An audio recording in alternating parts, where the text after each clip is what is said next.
ನಮಸ್ಕಾರ ಎಲ್ಲರಿಗೂ. Welcome to ideas forum. ನಾನು ವಿಜಯ ಪಾಟೀಲ್. ಸಮಾಜ ವಿಜ್ಞಾನ, ಕನ್ನಡ ಮಾಧ್ಯಮದ ಸಮಾಜ ವಿಜ್ಞಾನ 8ನೇ ತರಗತಿಯ ಪಾಠಗಳನ್ನು ನಾನು ಇಲ್ಲಿ ನಿಮ್ಮ ಮುಂದೆ ಇಡ್ತಾ ಇದ್ದೇನೆ. ನೀವಿನ್ನು ನಮ್ಮ ಐಡಿಯಾಸ್ ಫೋರಮ್ನ ಟೆಲಿಗ್ರಾಮ್ ಚಾನಲ್ಗೆ ಜಾಯ್ನ್ ಆಗದೇ ಇದ್ದರೆ ಡಿಸ್ಕ್ರಿಪ್ಷನಲ್ಲಿ ನೀಡಿರುವಂತಹ ಲಿಂಕ್ಗೆ ಹೋಗಿ ಜಾಯ್ನ್ ಆಗ್ಬೋದು. ಹೀಗೆ ಜಾಯ್ನ್ ಆಗೋದ್ರ ಮುಖಾಂತರ ನೀವು ಪಡ್ಕೊಳ್ಬಹುದಾದಂತಹ ಉಪಯೋಗಗಳು ಏನೇನೆಂದರೆ, ಪ್ರತಿನಿತ್ಯ 100ಕ್ಕಿಂತ ಹೆಚ್ಚು ಕ್ವಶನ್ಸ್ಗಳನ್ನು ಕ್ವಿಜ್ ರೂಪದಲ್ಲಿ ನೀಡಲಾಗುತ್ತೆ. ಹಾಗೆ ಪ್ರತಿ ವಿಡಿಯೋಗಳ PDF-ಗಳು, ದಿನಪತ್ರಿಕೆಗಳು ಮತ್ತು ಇತ್ತೀಚಿನ ಮಾಹಿತಿಗಳು ನಿಮಗಿಲ್ಲಿ ಸಿಗುತ್ತೆ. ನಿಮಗೇನಾದರೂ ಡೌಟ್ಸ್ಗಳಿದ್ದರೆ ಐಡಿಯಾಸ್ ಫೋರಮ್ನ ಅಧ್ಯಾಪಕರೊಂದಿಗೆ ಚರ್ಚೆ ನಡೆಸಿ ನಿಮ್ಮ ಪ್ರಶ್ನೆಗಳಿಗೆ ನೀವು ಉತ್ತರನ ಕಂಡುಕೋಬಹುದು. ಈಗಾಗಲೇ ಐಡಿಯಾಸ್ ಫೋರಮ್ ತಂಡ ಲಾಂಚ್ ಮಾಡಿರುವಂತಹ ಕೋರ್ಸ್ಗಳ ವಿವರ ಇಲ್ಲಿದೆ. ಎಲ್ಲ NCERT ವಿಡಿಯೋಗಳು including geography, history, science, polity, economics from 6 to 12 ಎಲ್ಲ ಪಾಠಗಳನ್ನು ಕನ್ನಡ ಮಾಧ್ಯಮದಲ್ಲಿ ಅಪ್ಲೋಡ್ ಮಾಡ್ತಿದ್ದಾರೆ. ಹಾಗೆ DSART ವಿಡಿಯೋಗಳು. ನಾನು ಸೋಷಿಯಲ್ ಸೈನ್ಸ್ನ 6th 8th ಸ್ಟ್ಯಾಂಡರ್ಡ್ನ ಬುಕ್ಸ್ಗಳನ್ನು ಮುಗಿಸಿದ್ದೀನಿ. ಈಗ 8th ಸ್ಟ್ಯಾಂಡರ್ಡ್ನ ಪಾಠಗಳನ್ನು ನಿಮ್ಮ ಮುಂದೆ ತರ್ತಾ ಇದ್ದೀನಿ. ಇನ್ನು ಎಲ್ಲ ತಮಿಳುನಾಡು ರಾಜ್ಯದ ಪಠ್ಯಪುಸ್ತಕಗಳು ಹಾಗೆ GK ಟ್ರಿಕ್ಸ್ ವಿಡಿಯೋಗಳು, 1000ಕ್ಕೂ ಅಧಿಕ ಪ್ರಶ್ನೆ ಪತ್ರಿಕೆಗಳನ್ನು ಚರ್ಚೆ ನಡೆಸಿದಂತಹ ವಿಡಿಯೋಗಳು ನಿಮಗೆ ಇಲ್ಲಿ ಸಿಗುತ್ತೆ. ಈ ಎಲ್ಲ ವಿಡಿಯೋಗಳ ಉಪಯೋಗಗಳನ್ನು ನೀವು ಪಡ್ಕೋಬೇಕು. ಇನ್ನು ಐಡಿಯಾಸ್ ಫೋರಮ್ ತಂಡ ಇನ್ನೂ ಅನೇಕ ಕೋರ್ಸ್ಗಳನ್ನು ಲಾಂಚ್ ಮಾಡೋದಕ್ಕೆ ತಯಾರಿ ನಡೆಸಿದೆ. ಇದಕ್ಕೆ ನಿಮ್ಮ ಬೆಂಬಲ ಅತಿ ಅವಶ್ಯಕ. ಬೆಂಬಲಿಸೋದು ಹೇಗೆ ಅಂದರೆ, ನಾವಿಲ್ಲಿ ಒಂದು ಆಪ್ಷನನ್ನು ನಿಮಗೆ ನೀಡ್ತಿದ್ದೀವಿ. ಜಾಯಿನ್ ಆಪ್ಷನ್, ಸಬ್ಸ್ಕ್ರೈಬ್ ಬಟನ್ನ ಪಕ್ಕದಲ್ಲಿ ಜಾಯಿನ್ ಆಪ್ಷನ್ ಮೂಲಕ ನೀವು ನಮಗೆ ಸಹಾಯವನ್ನು ಮಾಡ್ಬೋದು. ಹೇಗೆ? ಶಿಶು, ಇಲ್ಲಿ 4 ಸ್ಕೀಮ್ಗಳನ್ನು ಕೊಟ್ಟಿದ್ದೀವಿ. ಶಿಶು 29 ರೂಪಾಯಿಗಳು, ಕಿಶೋರ್ 59 ರೂಪಾಯಿಗಳು, ತರುಣ್ 159 ರೂಪಾಯಿಗಳು. ಗೋಲ್ಡನ್ ಸಪೋರ್ಟ್ ಮಾಡೋರಾದರೆ 159 ರೂಪಾಯಿಗಳನ್ನು ಈ ಗೂಗಲ್ ಪೇ ಅಥವಾ ಫೋನ್ಪೇ ನಂಬರ್ಗೆ 8748814920 ನಂಬರ್ಗೆ ಸೆಂಡ್ ಮಾಡೋದರ ಮುಖಾಂತರ ನೀವು ನಮಗೆ ಸಹಾಯವನ್ನು ಮಾಡ್ಬೋದು. ಇದನ್ನು ನಾವು ಏನಕ್ಕೆ ಉಪಯೋಗಿಸ್ಕೋತೀವಿ ಅಂದರೆ, ನಮ್ಮ ಟೆಕ್ನಾಲಜಿ ಅಳವಡಿಕೆಗಾಗಿ ಉಪಯೋಗಿಸ್ಕೋತೀವಿ. ಹೆಚ್ಚಿಗೆ ಬಂದಂಥ ಹಣವನ್ನು ನಾವು ಬಡ ವಿದ್ಯಾರ್ಥಿಗಳ ಏಳ್ಗೆಗಾಗಿ ಮತ್ತು ಅವರ ವಿದ್ಯಾಭ್ಯಾಸಕ್ಕಾಗಿ ಸಹಾಯವನ್ನು ಮಾಡ್ತೀವಿ. ಹೀಗೆ ಸಹಾಯ ಮಾಡೋಕ್ಕೆ ಆಗದೇ ಇದ್ದ ಪಕ್ಷದಲ್ಲಿ ಏನು ಮಾಡ್ಬೋದು, ನೀವು ಸಬ್ಸ್ಕ್ರೈಬ್ ಮಾಡೋದರ ಮೂಲಕ ನಮಗೆ ಬೆಂಬಲವನ್ನು ಸೂಚಿಸಬಹುದು. ಇವತ್ತು ನಾನು ನಿಮ್ಮ ಜೊತೆ ಡಿಸ್ಕಸ್ ಮಾಡ್ತಿರುವಂತಹ ಪಾಠ 8ನೇ ತರಗತಿ ಕನ್ನಡ ಮಾಧ್ಯಮ ಸಮಾಜ ವಿಜ್ಞಾನ ಭಾಗ 1ರಿಂದ 5ನೇ ಪಾಠ, ಗ್ರೀಕ್, ರೋಮನ್ ಹಾಗೂ ಅಮೇರಿಕ ನಾಗರಿಕತೆಗಳು. ಇಲ್ಲಿ ನಾವು 3 ಭಾಗಗಳನ್ನು ಮಾಡ್ಕೊಂಡಿದ್ವಿ. ಗ್ರೀಕ್ ನಾಗರಿಕತೆಯನ್ನು ಮೊದಲನೇ ಭಾಗದಲ್ಲಿ ಡಿಸ್ಕಸ್ ಮಾಡಿದ್ವಿ. ಇವತ್ತು 2ನೇ ಭಾಗದಲ್ಲಿ ನಾವು ರೋಮನ್ ನಾಗರಿಕತೆಯನ್ನು ಕಲಿಯೋಣ. ರೋಮನ್ ನಾಗರಿಕತೆ ಇತಿಹಾಸಕ್ಕೆ ಕೊಟ್ಟಂಥ ಕೊಡುಗೆಗಳೇನು, ರೋಮನ್ ನಾಗರಿಕತೆಯ ಹುಟ್ಟು ಹೇಗಾಯಿತು, ರೋಮನ್ ನಾಗರಿಕತೆಯ ಅವನತಿಗೆ ಕಾರಣಗಳೇನು, ಅಲ್ಲಿ ಬರುವಂತಹ ಸೇನಾಡಳಿತಗಾರರು ನಡೆಸಿದಂತಹ ಆಡಳಿತ, ಇವೆಲ್ಲವುಗಳನ್ನು ನಾವು ಈ ಪಾಠದಿಂದ ಕಲಿತೀವಿ. ರೋಮನ್ ನಾಗರಿಕತೆ ಯುರೋಪಿನ ದಕ್ಷಿಣಕ್ಕೆ ಮೆಡಿಟೇರಿಯನ್ ಸಮುದ್ರದಲ್ಲಿ ನೀಳವಾಗಿ ಚಾಚಿಕೊಂಡಿರುವಂತಹ ಪರ್ಯಾಯ ದ್ವೀಪ ಇಟಲಿಯ ಉತ್ತರದಲ್ಲಿ ಆಲ್ಪ್ಸ್ ಪರ್ವತ ಶ್ರೇಣಿಗಳು ಮತ್ತು ಮಧ್ಯಭಾಗದಲ್ಲಿ ಅಪನೈನ್ ಪರ್ವತ ಶ್ರೇಣಿಗಳನ್ನು ಕಾಣಬಹುದು. ಇಲ್ಲಿ ಹರಿಯುವಂತಹ ಟೈಬರ್ ನದಿಯ ದಡದಲ್ಲಿ ರೋಮ್ ಅನ್ನುವಂತಹ ನಗರ ಇದೆ. ಇದು ಮೆಡಿಟೇರಿಯನ್ ಸಮುದ್ರದಿಂದ ಸುಮಾರು 25 ಕಿಲೋಮೀಟರ್ ದೂರದಲ್ಲಿ ಇದೆ. ಅಪನೈನ್ ಪರ್ವತ ಮತ್ತು ಸಮುದ್ರದ ನಡುವಿನ ಬಯಲು ಪ್ರದೇಶದಲ್ಲಿ ಲ್ಯಾಟಿನ್ನರು ಅನ್ನುವಂತಹ ಬುಡಕಟ್ಟು ಸಮುದಾಯ ವಾಸ ಮಾಡ್ತಿತ್ತು. ಸುಮಾರು 2700 ವರ್ಷಗಳ ಹಿಂದೆ ಟೈಬರ್ ನದಿಯ ದಡದಲ್ಲಿ ರೋಮ್ ಅನ್ನುವಂತಹ ಒಂದು ನಗರ, ಜನವಸತಿ ಪ್ರದೇಶ ಹುಟ್ಟುಕೊಳ್ಳುತ್ತೆ. ರೋಮ್ನ ಅತ್ಯಂತ ಪುರಾತನ ನಿವಾಸಿಗಳ ವಂಶೀಯರನ್ನು ಪೆಟ್ರಿಷಿಯನ್ರು ಅಂತ ಕರೀಲಾಗ್ತಾ ಇತ್ತು. ಪೆಟ್ರಿಷಿಯನ್ ಅನ್ನುವಂತಹ ಪದ ಬಂದಿದ್ದು ಪಾಟೇರ್, ಪಿತೃ ಅನ್ನುವಂತಹ ಒಂದು ಪದದಿಂದ. ರೋಮನ್ನರು ತಮ್ಮ ಮೂಲ ಪುರುಷರು ರೋಮುಲಸ್ ಮತ್ತು ರೀಮಸ್ ಅಂತ ನಂಬಿದ್ರು. ಇನ್ನು ಇಲ್ಲಿಯ ಆಡಳಿತ ಹೇಗಿತ್ತು ಅಂತ ನೋಡೋದಾದರೆ, ರೋಮ್ನ ದೇಶ ರಾಜಾಡಳಿತಕ್ಕೆ ಒಳಗಾಗಿತ್ತು. ಇಲ್ಲಿ 2 ಸಲಹಾ ಸಂಸ್ಥೆಗಳನ್ನು ನಾವು ಕಾಣ್ಬೋದು, ಅಸೆಂಬ್ಲಿ ಮತ್ತು ಸೆನೆಟ್. ಅಸೆಂಬ್ಲಿಯಲ್ಲಿ ಎಲ್ಲ ಮಧ್ಯವಯಸ್ಕರು ಇದ್ದರೆ, ಸೆನೆಟ್ನಲ್ಲಿ ಪ್ರತಿಷ್ಠಿತ ವ್ಯಕ್ತಿಗಳಿರ್ತಿದ್ರು. ಈ ಸೆನೆಟ್ ಒಂದು ಪ್ರಭಾವಿ ಸಂಸ್ಥೆಯಾಗಿತ್ತು. ಅಸೆಂಬ್ಲಿ ಮತ್ತು ರಾಜನ ಪ್ರಸ್ತಾಪಗಳನ್ನು ತಿರಸ್ಕರಿಸುವ ಹಕ್ಕು ಕೂಡ ಸೆನೆಟ್ಗೆ ಇತ್ತು. ಸಾಮಾನ್ಯ ಶಕೆ ಪೂರ್ವ 6ನೇ ಶತಮಾನದಲ್ಲಿ ರಾಜ್ಯತ್ವವನ್ನು ಆಳಿಸಿ ಗಣರಾಜ್ಯವನ್ನು ಸ್ಥಾಪಿಸಿದಾಗಲೂ ಕೂಡ ಸಾಮಾನ್ಯ ಶಕೆ ಪೂರ್ವ 3ನೇ ಶತಮಾನದ ಅವಧಿಗೆ ಸಮಗ್ರ ಇಟಲಿಯ ಆಡಳಿತ ಗಣರಾಜ್ಯಗಳ ಕೈಗೆ ಬಂದಾಗ ಸೆನೆಟ್ ಮತ್ತು ಅಸೆಂಬ್ಲಿ ಸಲಹಾ ಸಂಸ್ಥೆಗಳು ಹಾಗೆಯೇ ಮುಂದುವರಿತವೆ. ಈ ಸಂಸ್ಥೆಯ ಸದಸ್ಯರುಗಳು ಯುದ್ಧದಲ್ಲಿ ಪಾಲ್ಗೊಳ್ತಿರ್ತಾರೆ, ಕಾನೂನುಗಳನ್ನು ನಿಭಾಯಿಸ್ತಿರ್ತಾರೆ ಮತ್ತು ನ್ಯಾಯವನ್ನು ಪ್ರತಿಪಾದಿಸುವ ಒಂದು ಜವಾಬ್ದಾರಿ ಸೆನೆಟ್ ಮತ್ತು ಅಸೆಂಬ್ಲಿ ಸಲಹಾ ಸಂಸ್ಥೆಗಳಿಗೆ ಇರುತ್ತೆ. ರೋಮನ್ ಸಮಾಜದಲ್ಲಿ ಪೆಟ್ರಿಷಿಯನ್ರು ಮತ್ತು ಪ್ಲೆಬಿಯನ್ರು ಅಂತ 2 ವರ್ಗಗಳು ಬರ್ತವೆ. ಪೆಟ್ರಿಷಿಯನ್ರು ಸಮಾಜದ ಪ್ರತಿಷ್ಠಿತರಾಗಿದ್ದರು ಮತ್ತು ಇವರು ಮೇಲ್ವರ್ಗದವರು ಮತ್ತು ಭೂಮಾಲೀಕರಾಗಿದ್ದರು. ಇವರು ಸೆನೆಟ್ಟನ್ನು ನಿಯಂತ್ರಣ ಮಾಡ್ತಿದ್ರು. ಪ್ಲೆಬಿಯನ್ರು ಜನಸಾಮಾನ್ಯರು. ಇಲ್ಲಿ ಯಾರ್ಯಾರು ಬರ್ತಾರೋ ಅಂದರೆ ಸಾಮಾನ್ಯ ಕೆಲಸಗಾರರು, ಸಣ್ಣ ಭೂ ಹಿಡುವಳಿದಾರರು, ಕುಶಲಕರ್ಮಿಗಳು, ಸಣ್ಣ ವ್ಯಾಪಾರಿಗಳು ಹಾಗೂ ಸೈನಿಕರು. ಇವರು ಪ್ಲೆಬಿಯನ್ರಲ್ಲಿ ಬರ್ತಾರೆ. ಇವರ ಹಕ್ಕುಗಳು ಸೀಮಿತ ಆಗಿದ್ದು ಎಲ್ಲ ಹಕ್ಕುಗಳನ್ನು ಪಡೆದಿರಲಿಲ್ಲ. ತೆರಿಗೆಗಳನ್ನು ಪಾವತಿ ಮಾಡೋದಕ್ಕೆ ಹಾಗೂ ಶಿಕ್ಷೆಗಳಿಗೆ ಒಳಗಾಗೋದಕ್ಕೆ ಪ್ಲೆಬಿಯನ್ರನ್ನ ಸೀಮಿತ ಮಾಡಲಾಗಿತ್ತು. ಕೌನ್ಸಿಲ್ ಹಾಗೂ ಸೆನೆಟ್ಗಳು ಪ್ಲೆಬಿಯನ್ರನ್ನ ವಿಚಾರವಾಗಿ ತೆಗೆದುಕೊಂಡು ನಿರ್ಧಾರಗಳನ್ನು ಟ್ರಿಬ್ಯೂಟ್ಗಳು ತಿರಸ್ಕರಿಸಬಹುದಿತ್ತು. ಕೌನ್ಸಿಲ್ ಮತ್ತು ಸೆನೆಟ್ಗಳು ಪ್ಲೆಬಿಯನ್ರ ವಿಚಾರವಾಗಿ ತೆಗೆದುಕೊಂಡಂತಹ ನಿರ್ಧಾರಗಳನ್ನು ಟ್ರಿಬ್ಯೂನ್ಗಳು ತಿರಸ್ಕರಿಸಬಹುದಿತ್ತು. ಸಾಮಾನ್ಯ ಶಕೆ ಪೂರ್ವ 5ನೇ ಶತಮಾನದಲ್ಲಿ ಇವರು ವ್ಯವಸ್ಥೆಯ ವಿರುದ್ಧ ದಂಗೆ ಏಳ್ತಾರೆ. ಇವರಿಗೆ ಹಕ್ಕು ಇರಲಿಲ್ಲ, ತೆರಿಗೆಗಳನ್ನು ಕಟ್ಟಬೇಕಾಗ್ತಿತ್ತು ಮತ್ತು ಶಿಕ್ಷೆಗಳಿಗೆ ಒಳಗಾಗಬೇಕಾಗ್ತಿತ್ತು. ಇದರಿಂದ ರೋಸ್ ಗೆದ್ದಂತಹ ಇವರು ದಂಗೆ ಏಳ್ತಾರೆ. ಪೆಟ್ರಿಷಿಯನ್ರು ಇವರಿಗೆ ಕೆಲವು ರಿಯಾಯಿತಿಗಳನ್ನು ಕೊಡ್ತಾರೆ. ಈ ಸಂದರ್ಭದಲ್ಲಿ ರೋಮನ್ ಲಾ ಅನ್ನುವಂತಹ ಕಾನೂನುಗಳನ್ನು ಜಾರಿಗೆ ತರಲಾಗುತ್ತೆ. ಶಾಸನಬದ್ಧ ಆಳ್ವಿಕೆ ಬರುತ್ತೆ. ಇದರಿಂದ ಪ್ರಜೆಗಳ ಹಕ್ಕುಗಳನ್ನು ಪರಿಚಯ ಮಾಡ್ತಾರೆ.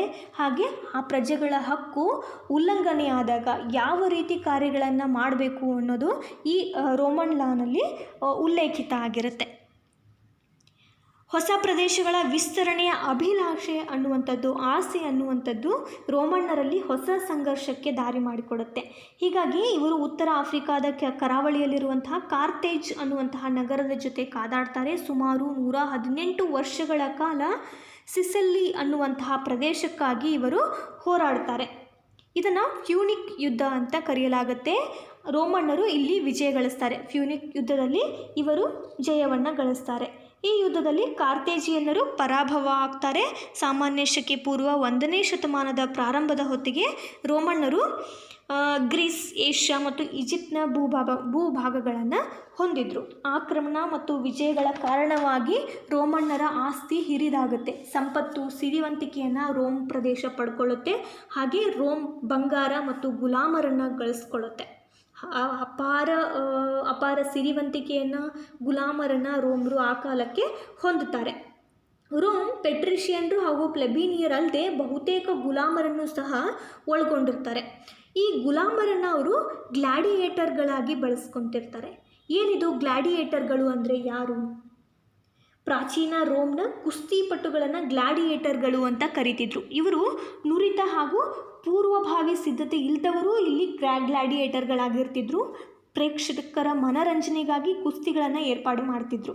ಮನುಷ್ಯರ ಹಾಗೂ ಮೃಗಗಳ ನಡುವೆ ನಡೆಯುತ್ತಿದ್ದಂತಹ ಈ ಸಮರಗಳು ಕೆಲವೊಮ್ಮೆ ದಾರುಣ ಮರಣಕ್ಕೂ ಕಾರಣ ಆಗ್ತಿತ್ತು.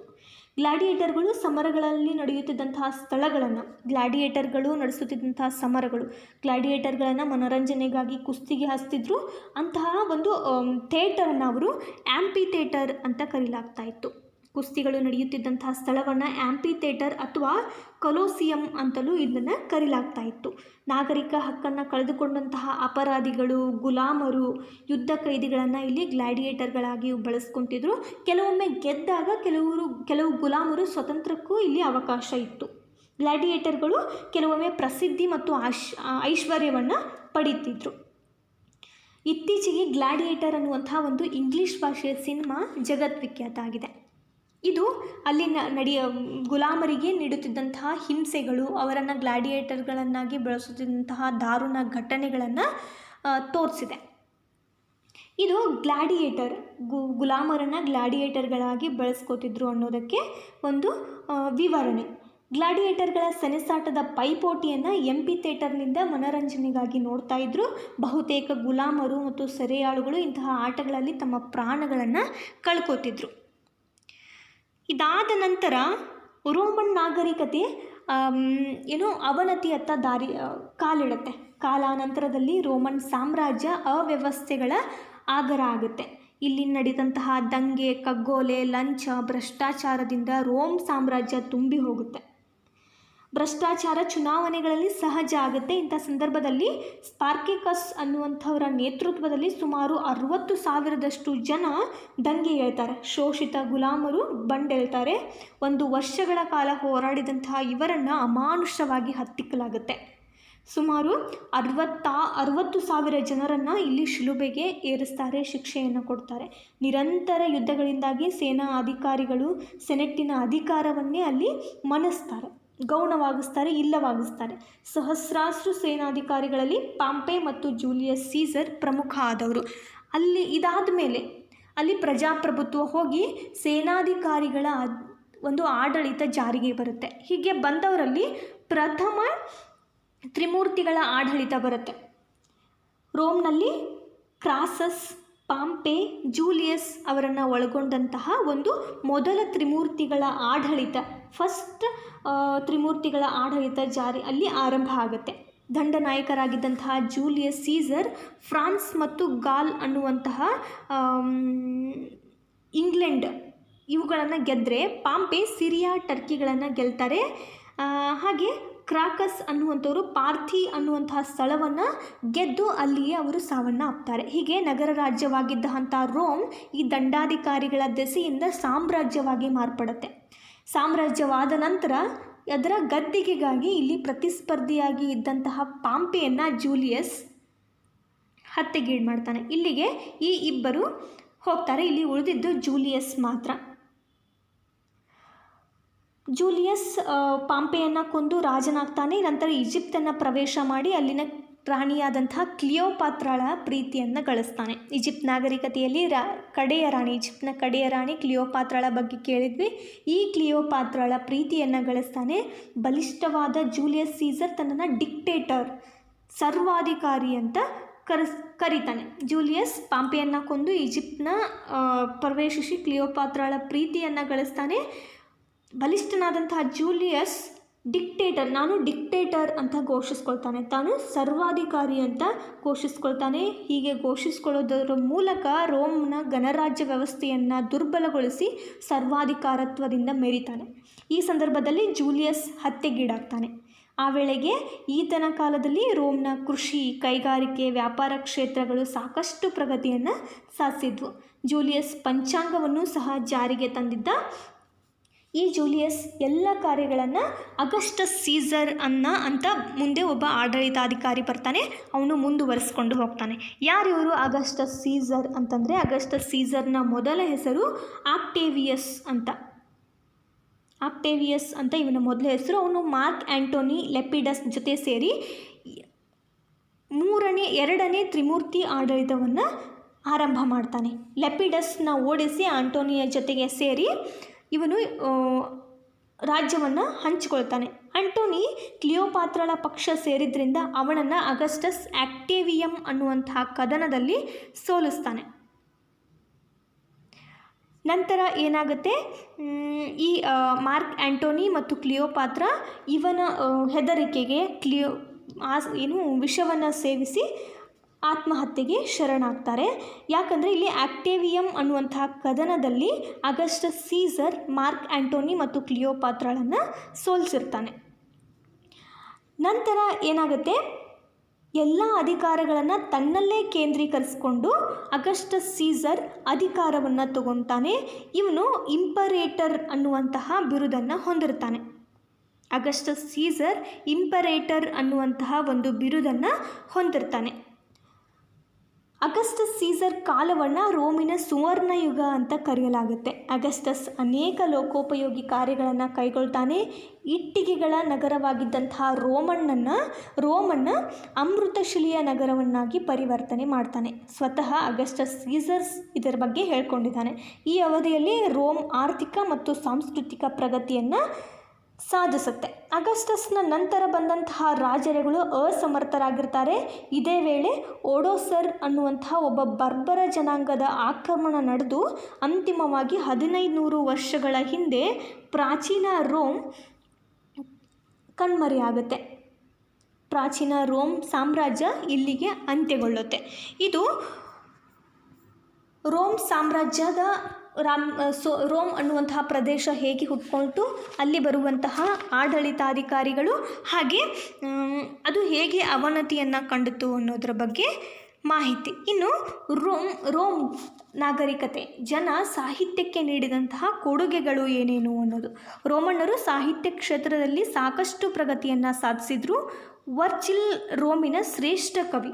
ವರ್ಜಿಲ್ ಅನ್ನುವಂಥವನು ರೋಮ್ನ ಪ್ರಸಿದ್ಧ ಕವಿಯಾಗಿದ್ದ. ಇವನು ಈನಿಯಡ್ ಅನ್ನುವಂತಹ ಮಹಾಕಾವ್ಯವನ್ನು ರಚನೆ ಮಾಡ್ದ. ಓವಿಡ್ ಅನ್ನುವಂಥವನು ಮತ್ತೊಬ್ಬ ಕವಿ.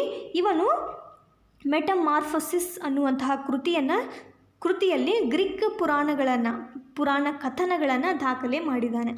ಹಾಗೆ ಸಿಸಿರೋ, ಪ್ಲೌಟಸ್, ಟಾರೆನ್ಸ್ ಇವರು ಕೂಡ ಅಲ್ಲಿ ಇದ್ದಂತಹ ಪ್ರಸಿದ್ಧ ಅಥವಾ ಖ್ಯಾತನಾಮರು. ಜೂಲಿಯಸ್ ಸೀಸರ್ ಕೂಡ ಒಬ್ಬ ಪ್ರಸಿದ್ಧ ಇತಿಹಾಸಕಾರ. ಇವನು ಗಾಲಿಕ್ ಯುದ್ಧಗಳನ್ನು 7 ಸಂಪುಟಗಳಲ್ಲಿ ದಾಖಲೆ ಮಾಡಿದ್ದಾನೆ. ಲಿವಿ, ಟಾಸಿಟಸ್ ರೋಮಿನ ಪ್ರಮುಖ ಇತಿಹಾಸಕಾರರು. ಇದು ಸಾಹಿತ್ಯಕ್ಕೆ ರೋಮ್ ನಾಗರಿಕತೆಯ ಜನ ನೀಡಿದಂತಹ ಕೊಡುಗೆಗಳು. ಇನ್ನು ತತ್ವಜ್ಞಾನಕ್ಕೆ ಬಂದರೆ, ರೋಮನ್ನರು ಹೊಸ ಚಿಂತೆಗಳನ್ನು ಹುಟ್ಟು ಹಾಕದೆ ಗ್ರೀಕ್ನ ತತ್ವಚಿಂತನೆಗಳನ್ನೇ ಮುಂದುವರಿಸ್ಕೊಂಡು ಬಂದರು. ಪಶ್ಚಿಮದ ಸಾಕ್ರೆಟಿಸ್ ಅಂತ ಪ್ರಸಿದ್ಧನಾದಂತಹ ಕ್ಯಾಟೋ ಇಲ್ಲಿ ಪ್ರಮುಖನಾಗಿ ಕಾಣ್ತಾನೆ. ಕ್ಯಾಟೋನನ್ನು ಪಶ್ಚಿಮದ ಸಾಕ್ರೆಟಿಸ್ ಅಂತ ಕರೀಲಾಗ್ತಾ ಇತ್ತು. ಸಿಸಿರೋ, ಸೆನೆಕಾ, ಚಕ್ರವರ್ತಿ ಮಾರ್ಕಸ್ ಅರಿಲಿಯಸ್ ಅವರುಗಳು ಸ್ಟೋಯಿಕ್ ತತ್ವವನ್ನು ಸ್ಟೋಯಿಕ್ ತತ್ವ ಪ್ರತಿಪಾದನೆಯನ್ನು ಮಾಡ್ತಾರೆ. ಇದು ಏನು ಹೇಳುತ್ತೆ ಅಂದರೆ, ನಿಸರ್ಗದೊಂದಿಗೆ ಹೊಂದಿಕೊಂಡು ಬಾಳಿ ಅಂತ ಈ ತತ್ವ ಪ್ರತಿಪಾದನೆ ಮಾಡುತ್ತೆ. ಇನ್ನು ಕಲೆ ಮತ್ತು ವಾಸ್ತುಶಿಲ್ಪಕ್ಕೆ ಇವರ ಕೊಡುಗೆಗಳು ಏನು ಅಂತ ನೋಡೋದಾದರೆ, ರೋಮಿನ ಶ್ರೇಷ್ಠ ವಾಸ್ತುಶಿಲ್ಪಕ್ಕೆ ಕೊಲೋಸಿಯಂ ಮತ್ತು ಎಂಪಿಥಿಯೇಟರ್ 2 ಪ್ರಮುಖ ಉದಾಹರಣೆಗಳಾಗಿ ನಿಲ್ತವೆ. ಎಂಪಿಥಿಯೇಟರ್ ಅಂತಂದರೆ ಗ್ಲಾಡಿಯೇಟರ್ಗಳು ಮಾಡುತ್ತಿದ್ದ ಯುದ್ಧಗಳನ್ನು ವೀಕ್ಷಿಸುವಂತಹ ಸ್ಥಳ. ಕೊಲೋಸಿಯಂ ಅನ್ನುವಂತಹ ವಿಶ್ವವಿದ್ಯಾಲಯ, ಹಾಗೆ ಪ್ಯಾಂಥಿಯೋನ್ ಕಟ್ಟಡ, ಕ್ಯುಪಿಡನ್ನ ಪ್ರತಿಮೆ, ಆರಾಪೆಸಿಸ್ನ ಶಿಲ್ಪಗಳು ಇವೆಲ್ಲವುಗಳು ಕೂಡ ರೋಮ್ನ ಶಿಲ್ಪಕಲೆಗೆ ಉದಾಹರಣೆಯಾಗಿ ನಿಲ್ತವೆ. ಇನ್ನು ವಿಜ್ಞಾನಕ್ಕೆ ಬಂದರೆ, ರೋಮನ್ನರಿಗೆ ವಿಜ್ಞಾನ ಮತ್ತು ಗಣಿತ ಕ್ಷೇತ್ರದಲ್ಲಿ ಆಳವಾದ ಜ್ಞಾನ ಇತ್ತು ಅಂತ ತಿಳಿಯುತ್ತೆ. ಹಿರಿಯ ಪ್ಲಿನಿ ಅನ್ನುವಂಥವನು ನ್ಯಾಚುರಲ್ ಹಿಸ್ಟ್ರಿ ಅನ್ನುವಂತಹ ವಿಶ್ವಕೋಶವನ್ನು ರಚನೆ ಮಾಡಿದ್ರು. ಸಿಸರಿಯನ್ ಶಸ್ತ್ರಚಿಕಿತ್ಸೆಯ ಮೂಲಕ ಪ್ರಸೂತಿ ಮಾಡಿಸೋದು ಮತ್ತು ಕಣ್ಣುಪೊರೆ ಶಸ್ತ್ರಚಿಕಿತ್ಸೆ ಇವೆಲ್ಲವುಗಳನ್ನು ಅವರು ಮಾಡ್ತಿದ್ರು. ಗ್ಯಾಲನ್ ರೋಮಿನ ಪ್ರಸಿದ್ಧ ತಜ್ಞ ವೈದ್ಯನಾಗಿದ್ದ. ಹಾಗೆ ಸ್ಟ್ರಾಬೋ, ಟಾಲ್ಮಿ ಅಂದಿನ ಕಾಲದ ಖ್ಯಾತ ಖಗೋಳ ತಜ್ಞರಾಗಿದ್ದರು. ರೋಮನ್ನರ ಕಾನೂನುಗಳು ಏನಾಗ್ತವೆ, ಮುಂದಿನ ಎಲ್ಲ ಕಾನೂನುಗಳಿಗೆ ಬುನಾದಿ ಆಗ್ತವೆ. ಇದು ಕಾನೂನು ಕ್ಷೇತ್ರಕ್ಕೆ ಅವರು ಕೊಟ್ಟಂತಹ ಅಮೂಲ್ಯವಾದ ಕೊಡುಗೆ. ಈ ಪಾಠದಲ್ಲಿ ನಾವು ರೋಮನ್ ನಗರ ಹೇಗೆ ಹುಟ್ಕೊಳ್ತು, ರೋಮ್ ನಗರ ಅವನತಿ ಹೇಗಾಯಿತು, ರೋಮನ್ನರು ಕೊಟ್ಟಂತಹ ಕೊಡುಗೆಗಳು ಏನೇನು ಅಂತ ಕಲಿತ್ವಿ. ಈ ಪಾಠ ನಿಮಗೆ ಅರ್ಥ ಆಗಿದ್ರೆ ಈ 2ನೇ ಪ್ರಶ್ನೆಗೆ ನೀವು ಉತ್ತರಿಸಬೇಕಾಗತ್ತೆ. ರೋಮ್ನ ಡಿಕ್ಟೇಟರ್, ಸರ್ವಾಧಿಕಾರಿ ಅಂತ ಘೋಷಿಸ್ಕೊಂಡಂತಹ ಸೇನಾಧಿಕಾರಿ ಯಾರು? ಅವನು ಸಾಮ್ರಾಜ್ಞನೂ ಆಗಿದ್ದ. Pompey, Julius Caesar, Augustus Caesar, Mark Antony. ಈ 4 ಆಪ್ಷನ್ಸ್ಗಳಲ್ಲಿ ಒಂದು ಆಪ್ಷನ್ ಸರಿಯಾಗಿರುತ್ತೆ. ಉತ್ತರ ನೀಡಿ. ಈ ಪಾಠ ನಿಮಗೆ ಇಷ್ಟ ಆಗಿದರೆ ಲೈಕ್ ಮಾಡಿ, ಶೇರ್ ಮಾಡಿ, ಸಬ್ಸ್ಕ್ರೈಬ್ ಮಾಡೋದನ್ನು ಮರಿಬೇಡಿ. ಮುಂದೆ ಇನ್ನೊಂದು ನಾಗರಿಕತೆಯೊಂದಿಗೆ, ಅಮೇರಿಕಾ ನಾಗರಿಕತೆಯೊಂದಿಗೆ ಮತ್ತೆ ಸಿಗೋಣ. Thank you.